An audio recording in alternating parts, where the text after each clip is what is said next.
ସତ୍ୟକୁ ହଜାର ତରିକାରେ କୁହାଯାଇପାରିବ, କିନ୍ତୁ ସତ୍ୟ ତ ସତ୍ୟ ହିଁ ରହିଥାଏ। ମଣିଷର ସବୁଠାରୁ ବଡ଼ ଧର୍ମ ନିଜର ସ୍ୱଭାବ ପ୍ରତି ସଚୋଟ ରହିବା। ସେହି ଶିକ୍ଷା ଉତ୍ତମ ଶିକ୍ଷା, ଯାହା ମଣିଷର ଚରିତ୍ରକୁ ନିର୍ମାଣ କରେ। ପରିସ୍ଥିତି ପାଇଁ ନିଜର ସ୍ୱପ୍ନ ବଦଳାଇବା ଠିକ୍ ନୁହେଁ, ବରଂ ନିଜର ସ୍ୱପ୍ନ ପାଇଁ ପରିସ୍ଥିତିକୁ ବଦଳାଇବା ଠିକ୍। ଯେଉଁ ମଣିଷ ଯେତେ ଶୀଘ୍ର କ୍ରୋଧିତ ହୁଏ, ସେ ମଣିଷ ସେତେ ଶୀଘ୍ର ପ୍ରମାଣିତ କରିଦିଏ ଯେ ସେ ଆଧ୍ୟାତ୍ମିକ ଜ୍ଞାନ ଏବଂ ମନକୁ ନିୟନ୍ତ୍ରଣ କେବେ ଶିଖିନାହିଁ। ଯେଉଁ ମଣିଷ ଅନ୍ୟମାନଙ୍କ ବିଷୟରେ ଯେତେ ଅଧିକ ଭଲ ଚିନ୍ତା କରେ, ତାହାର ମନ ସେତେ ଅଧିକ ପବିତ୍ର ହୋଇଯାଏ। ଯାହାର ମନ ଶୁଦ୍ଧ ବା ପବିତ୍ର ନାହିଁ, ତାହାର ମନ୍ଦିର ଯିବା ବ୍ୟର୍ଥ।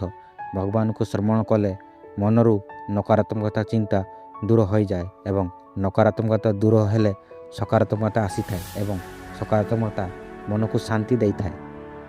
ଜୀବନରେ ଆମେ କାହାକୁ ଦୋଷ ଦେଇ ଖୁସି ରହିପାରିବା ନାହିଁ।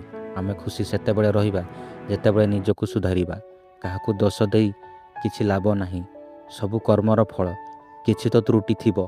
ଭଲ ଲୋକମାନେ ସର୍ବଦା ସତ୍ୟ ଜାଣିବା ପାଇଁ ପ୍ରୟାସ କରନ୍ତି।